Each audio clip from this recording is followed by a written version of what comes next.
That people could raise that would need to be answered by Joseph Smith and the early Mormons. Everybody obviously would have had a question. Well, how do you think about infant baptism? What do you think about baptism by sprinkling or immersion? How do you feel about the Trinity? All of these questions, of course, would have taken some time for doctrines and ideas to have developed and established in Mormonism on all of these different points. And this is what I've been looking at in early Mormon thought, is what development took place, the time frame in which these ideas developed, and so forth. About where this concept came from in Mormonism, or when it was first introduced publicly.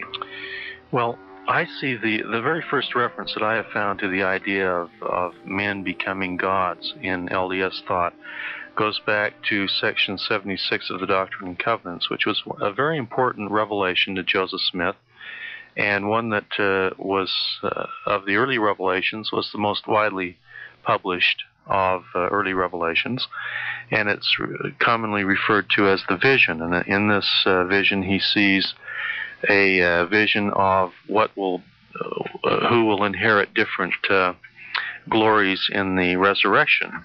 And as he's talking about the highest glory in verse 58 of this section, he says, "Wherefore, as it is written, they are gods, even the sons of God." Now that's just a little passing reference kind of a thing. There's no laying out of any doctrine of deification there.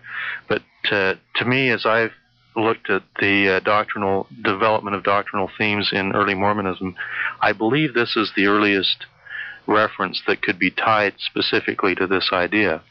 Now, this particular statement, interestingly, was criticized by some early anti-Mormon pamphleteers, and I have a couple of articles in which early anti-Mormon writers are looking at this idea, and they're saying this is bizarre, this is blasphemy.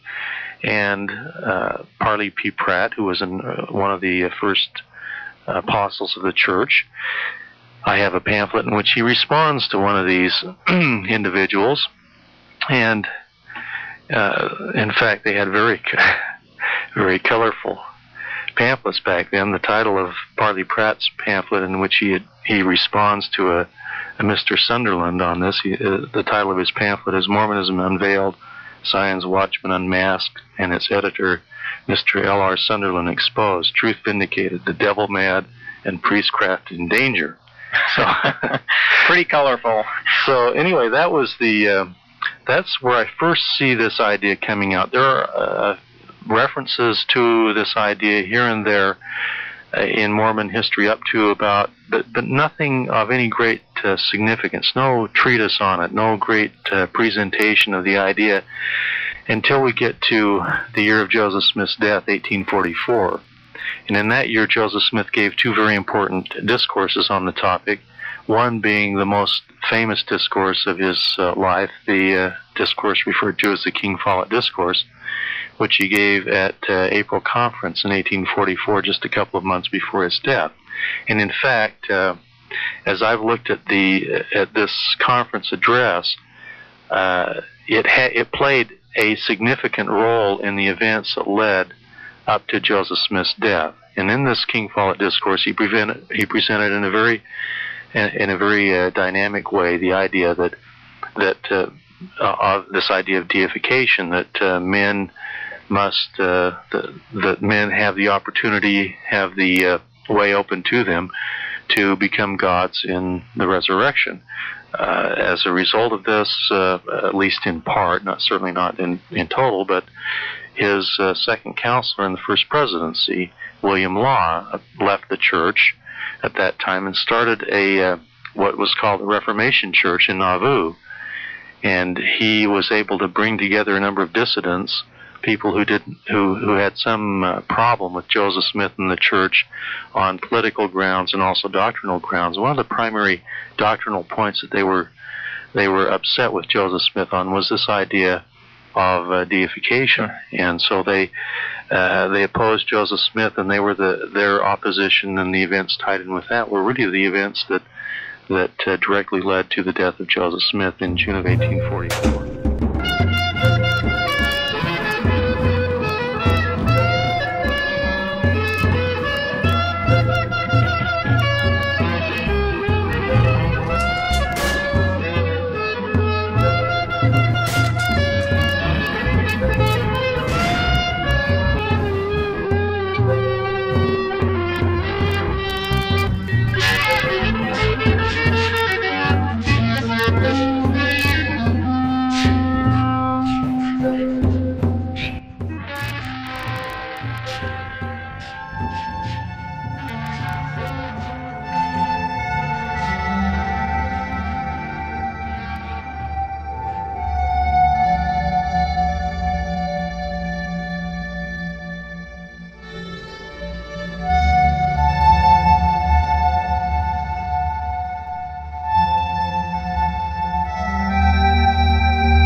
Become like him. Well, that right there sounds very Christian. Inherit what he has, the way a rich man would allow his son to inherit. You know, they can all share together in the same plot of land and become like him. But the interpretation of that for a Mormon goes far deeper. It's becoming a separate creator, and that's a word that separates, I think, the difference between what one of the early church fathers would believe and what Mormons believe today. Well, the term creator, you're taking the term God and interpreting it to really mean just everything God has. If God has created a world, then if we're going to be like him, we're going to create a world. And I don't see the limitations of science preventing some of the early church fathers to carrying it to that conclusion if they believe anything near what Mormons believe today. Well, we have, I think, through latter-day revelation, extended that view further than perhaps most generations of Christians. But what we're saying is, and we're saying that whatever God can do, we as his children may inherit. And if one of the capacities of God is to create, then his children may also have that capacity. I mean, I think that's what we're saying as Mormons, and that sounds, I know, very strange to, someone who may be a believer in Orthodox Christianity.